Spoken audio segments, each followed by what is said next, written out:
বিড়ালের যখন পেট খারাপ হয় তখন নাকি বিড়াল ঘাস খায়, এটা তার বাস্তব প্রমাণ। এখানে অনেকগুলো বড় পিঁপড়া বাধা বেঁধেছে, হয়তো আশপাশে কিছু খাওয়ার সন্ধান পেয়েছে তারা। গত কদিন থেকে বৃষ্টি হয়েছে, ঘাসগুলো একদম তরতাজা। বিড়াল খুব মনোযোগ দিয়ে ঘাসগুলো খেয়ে নিল। পিঁপড়াগুলো আবার একটু দেখি, ঘাসে ফুলও ফুটেছে, রঙিন ফুল, দেখতে খুবই ভালো লাগছে। বিড়ালের মনটা বারবার ঘাসের দিকেই আসতেছে। পিঁপড়াগুলা ভাষা হয়তো বৃষ্টিতে ভেঙে যাওয়ার কারণে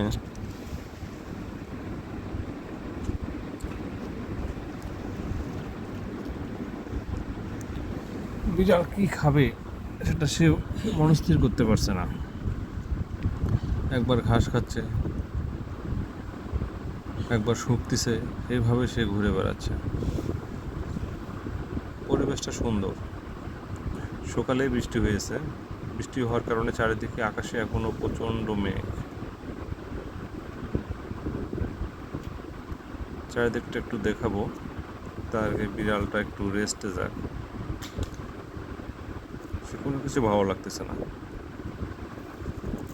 বিড়ালটার সন্তান সম্ভাব্য, কিছুদিনের মধ্যেই তার পেটে বাচ্চা আসবে এবং পরিবারের নতুন কিছু সদস্য হবে। চারদিকটা একটু ঘুরে দেখি, আকাশে এখনও মেঘ, যে কোনো সময় বৃষ্টি হতে পারে। এখানে রঙ্গন ফুল, লাল রঙ্গন ফুল, খুবই সুন্দর। ফুলকে না ভালোবাসে, সবাই ফুল ভালোবাসে। লাল রঙ্গন দেখলাম, এবার দেখবো একটা হলুদ রঙ্গন ফুল। যাচ্ছি গুটি গুটি পায়ে। এবার একটা গোলাপ ফুল, যদিও গোলাপ ফুলের এখন মৌসুম নয়, এই জন্য গোলাপ ফুলগুলো তার যৌবন ধরে রাখতে পারেনি, দেখতেই ততটা ভালো লাগছে না।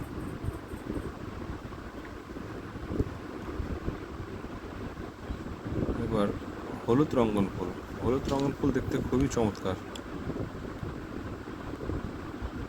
খুবই সুন্দর লাগে আমার কাছে। রঙ্গন ফুলের বীজ, আরও ভালো রঙ্গন ফুল দেখাই সামনে। ফুল কেনা ভালোবাসে, ফুল সবাই ভালোবাসে, তবে ফুল গাছেই সুন্দর লাগে।